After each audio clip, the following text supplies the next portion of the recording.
அனைவருக்கும் வணக்கம். Welcome to Kowshi's kitchen. இன்றைக்கி நம்ம கிச்சனில் பார்க்க போகிறது தக்காளி குருமா.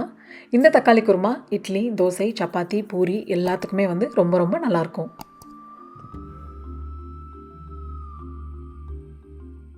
ஒரு கடாயில் 2 டேபிள் ஸ்பூன் எண்ணெய், 1 டேபிள் ஸ்பூன் ஜீரகம், 1/2 டீஸ்பூன் கடுகு, 2 பிரியாணி இலை, 1 நட்சத்திர சோம்பு, கொஞ்சமாக கல்பாசி, பெரிய வெங்காயம் 1 பொடி பொடியாக நறுக்குனது, 1-2 இடித்த 3 பல் பூண்டு சேர்த்துட்டு நல்லா கலந்து விட்டுடலாம். தேவையான அளவு உப்பு, கொஞ்சம் கருவேப்பிலை சேர்த்துட்டு வெங்காயத்தையும் பூண்டையும் நல்லா வணக்கிக்கலாம்.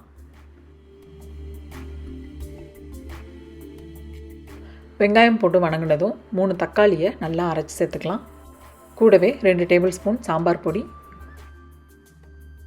1/4 டீஸ்பூன் மஞ்சள் தூள் சேர்த்துட்டு நல்லா கலந்து விட்டுடலாம்.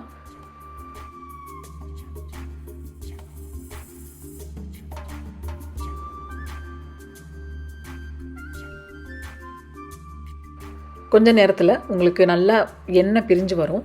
அந்த சமயத்தில் ஒரு கிளறிட்டு வேணுங்கிற அளவு தண்ணி சேர்த்துக்கலாம். இப்போ நான் இட்லிக்கு தக்காளி குருமா பண்ணுறதுனால நான் கொஞ்சம் தண்ணியாகவே பண்ணியிருக்கேன்.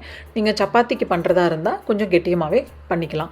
அதுக்கு நீங்கள் பார்த்து தண்ணியை சேர்த்துக்கோங்க. இப்போ நல்லா கலந்து விட்டாச்சு.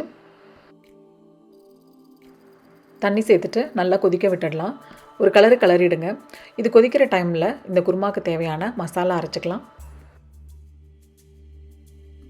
மிக்ஸி ஜாரில் 1/2 கப்பு தேங்காய், 1 டேபிள் ஸ்பூன் சோம்பு, 1 பல் பூண்டு, 1 டேபிள் ஸ்பூன் பொட்டுக்கடலை சேர்த்து கொஞ்சமாக தண்ணி விட்டு நைஸாக அரைச்சிக்கலாம்.